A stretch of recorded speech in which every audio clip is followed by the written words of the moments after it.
Today we are going through the third stage of my travels. So if you haven't got a clue what I'm talking about right now, I've been documenting my travels for the last year, and it's split into 3 stages because there was quite a lot to go through on each of them. So the part 1 and the part 2 are on my channel already. They are a little bit lengthy, but we're covering 3 months, quite a lot of details to go over, some drama. Here's part 3. As always, if you could subscribe to the channel, like the video, drop me a comment, have a chat.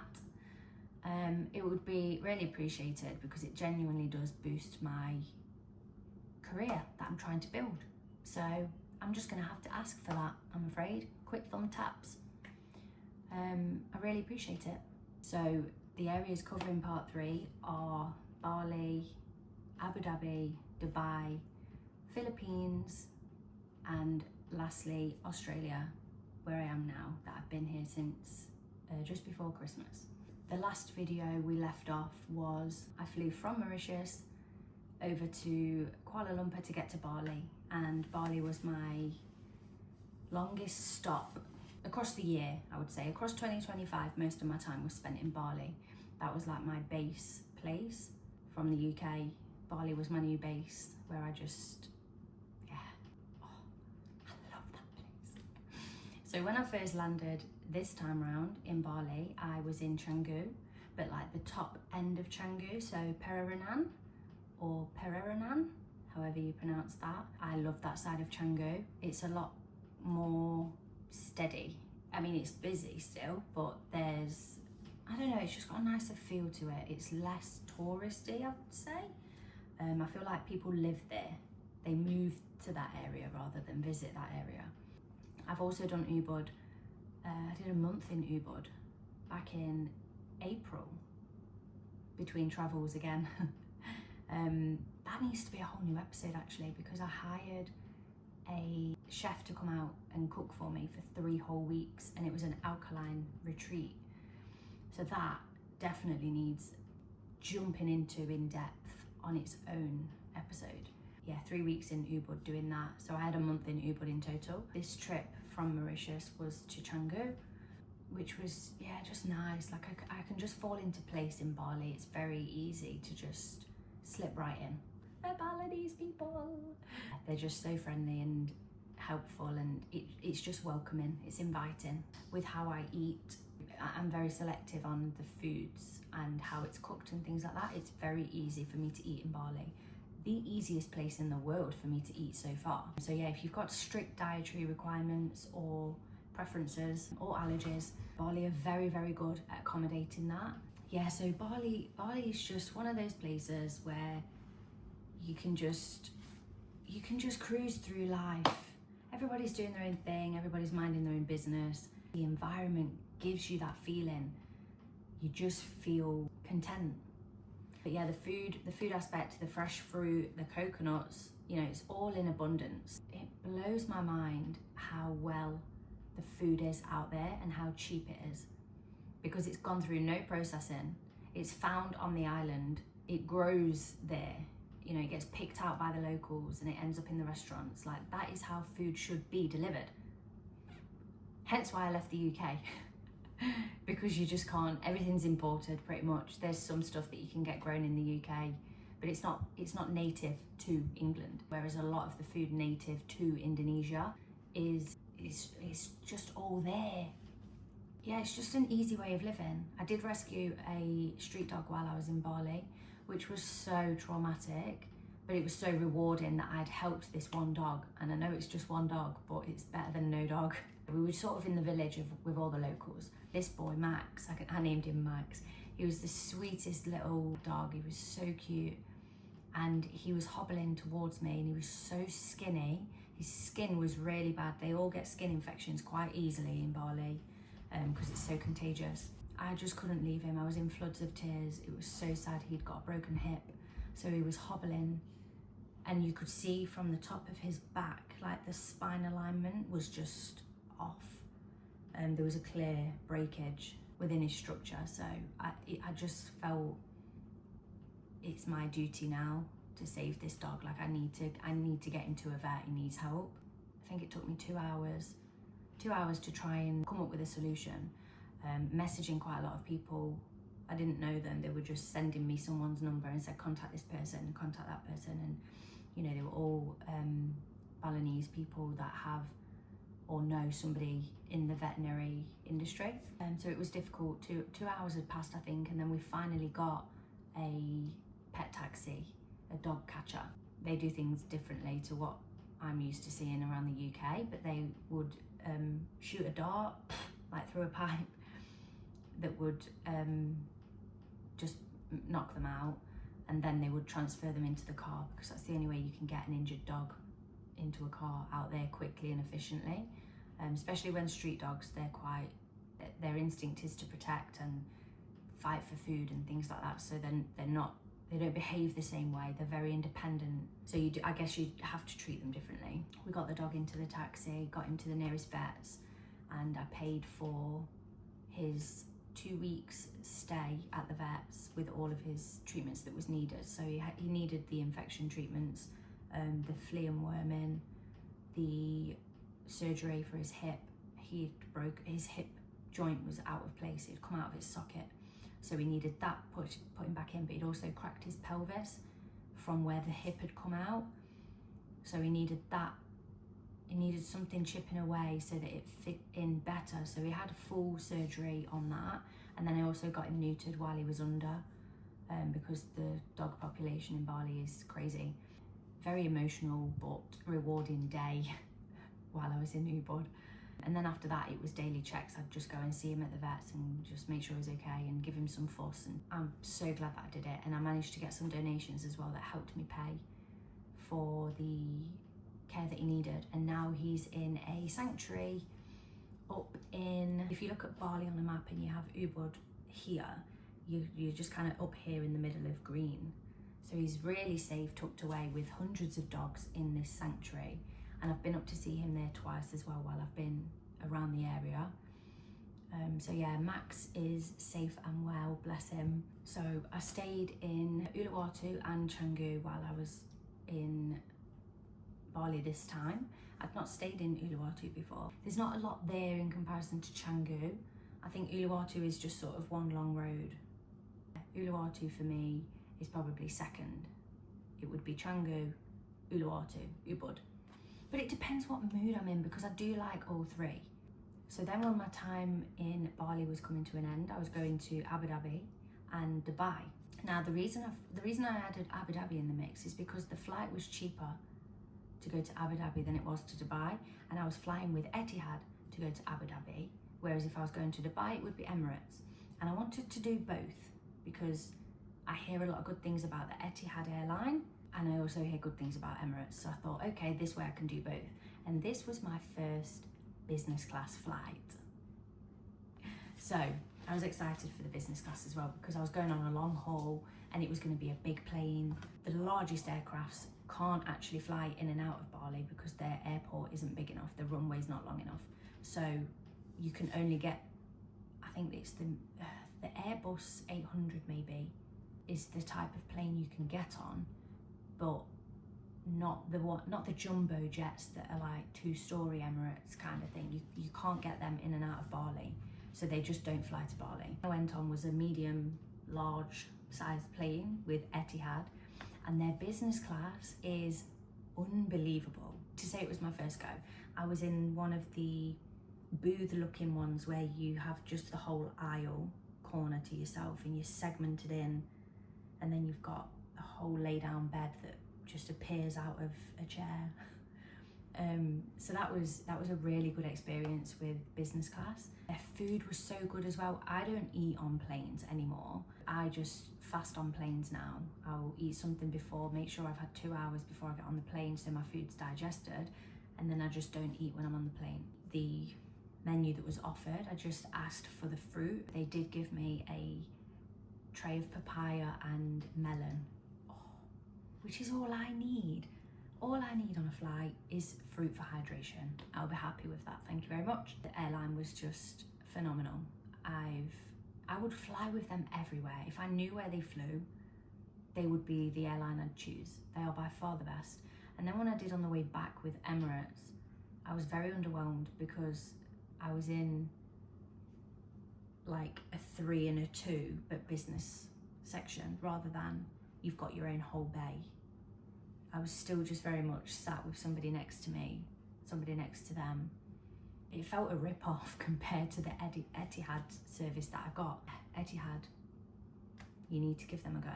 So Abu Dhabi, I really enjoyed Abu Dhabi. I was only there for a week. Abu Dhabi is very slow pace. I really liked it. It was just very relaxed, and of course it's unbelievably safe out there anyway. And it was just nice to be walking around on real pavements, unlike Bali. And the infrastructure was just a nice change for what I've had all throughout the year with Bali. And the food, there was one food spot that was just unbelievable, and it was called Alkaline. When I found it, I was like, no way is there a place called Alkaline. Please tell me they can feed me the way I would eat Alkaline. It was a very, very good menu, very well thought, no refined sugars, no seed oils, very, very clean eating. Everything was just, you ask what's in it, they know what's in it, they can tell you, it's all fresh, it's all minimal. And it was just divine. All the desserts were just like raw cheesecakes and obviously date balls. Phenomenal. I spent most of my time there. And it was on the beachfront, which was really nice to just have the big wide beach walk that they have. And again, it was just really calm and quiet. Went to a few museums while I was in Abu Dhabi, which I liked as well. One was like a illusion museum. To say I'm a grown adult, it was very fun and interesting. I really enjoyed it. It was about £30, I think, to get in, which sounds steep for a museum, but it was incredible. The way it worked, I was fascinated. Like, how did they get this to be this way? It was so strange. One room felt like an absolute Avatar moment. Now I've got to think what it's called. Phenom Lab? That's probably wrong. I also went to the Louvre Museum, which was good, but not as good as Instagram makes it look like. But I do like just walking around and having a look for like random historical things, like the ornaments mainly, rather than paintings and stuff. I like to look at the items and the objects that are in glass cabinets. They interest me more. And there was one thing that I saw was might have been a teapot, and it was made in Stoke-on-Trent. Now, if you're from the UK, there's nothing in Stoke-on-Trent. That was interesting to just randomly see something that looked so pretty. Stoke-on-Trent. They also have incredible date markets in Abu Dhabi. And you might think, who cares? But trust me, you need to go to a date market. I knew there was a hair on me. They are like gold. So I preferred food in Abu Dhabi, with the restaurants as well. The road laws are quite crazy in UAE in general, and I found that in Dubai. I was saying, right, I'm going to rent a car in Dubai, which I did. I managed to get a really good deal on a Mercedes.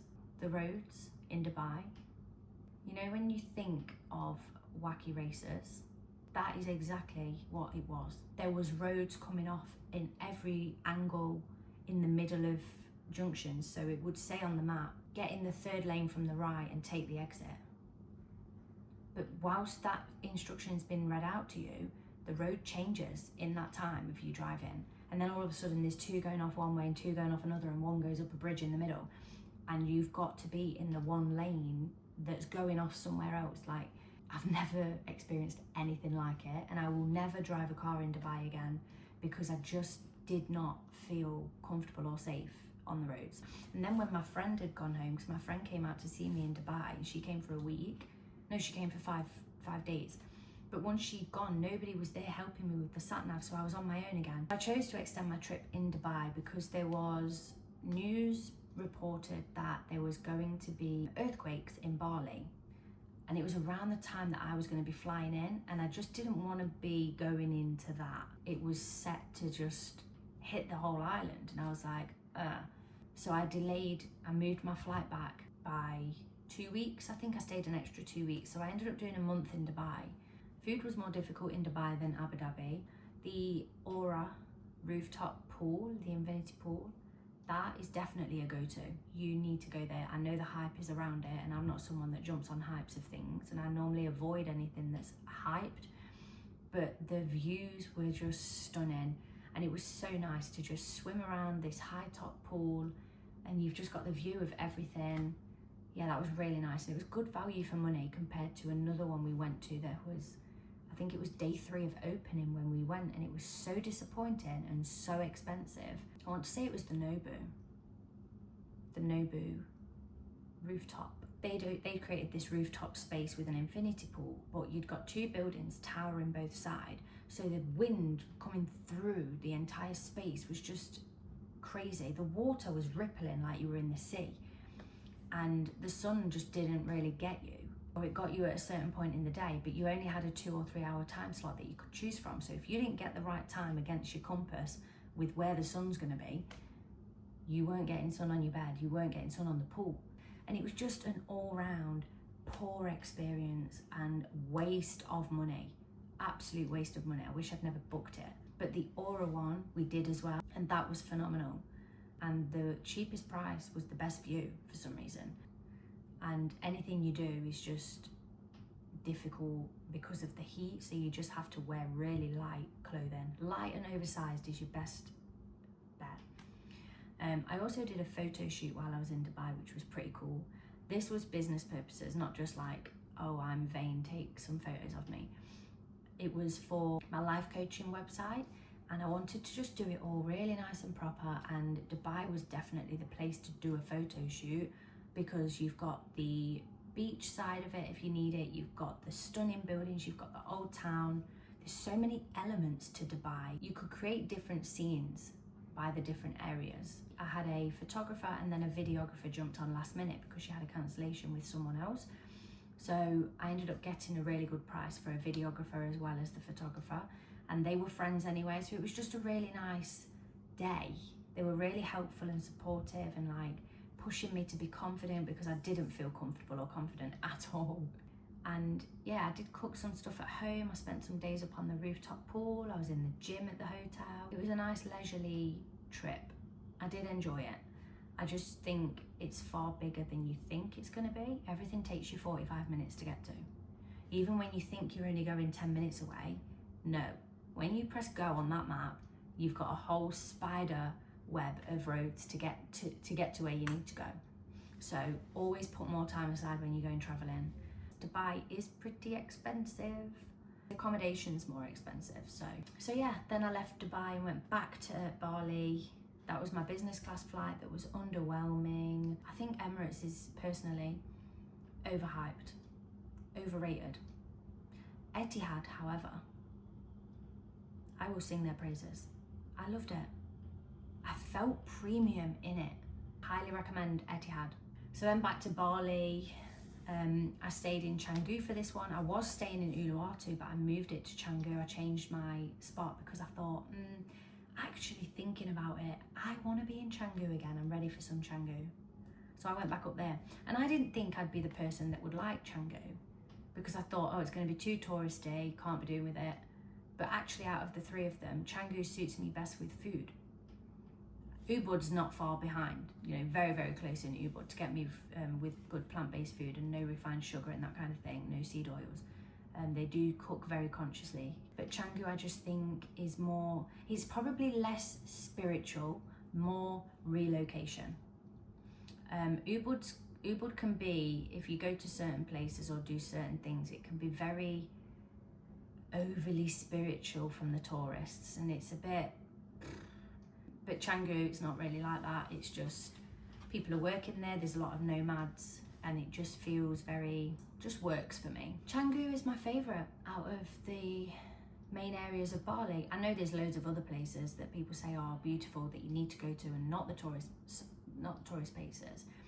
But especially when you've been travelling as long as I have in a year, sometimes you don't want to try new places. You just want familiarity, you just want comfort, and you just want the routine a little bit. So when you go back to somewhere that you've been to that you enjoyed, you can just slip into a routine so easy. But if you're trying a new area, it's difficult to judge how long you're going to book it for, what part you're going to stay in. You don't know the usual places and the routes and things like that. There's a lot of more to learn and add, and sometimes your brain just thinks, no, I'm not ready for that. I don't fancy that right now. I just want Zen. So Canggu was my calling. So I stayed there up until November. And then in November, I went to Philippines, which was a 2-week trip. And I booked this guest house on this home farm. They grew all the food on the land. They were off-grid living with solar panels and their own water tank. It was just fitting for what I like. Annoyingly, there'd been a typhoon literally two days before or the day before. Like, my flight nearly got cancelled.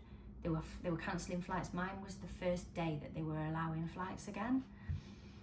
So yeah, when I arrived, the poor area and the streets and things were just a mess. They were hit hard. And luckily, where I stayed, although it was too far out the way for me, I felt quite isolated. They were in the best position because it kind of missed all of the typhoon. It sort of just went past them, and it like ran down the road that they lived up, but didn't impact their land or their house, which was really good for them. But yeah, a lot of the island was hit.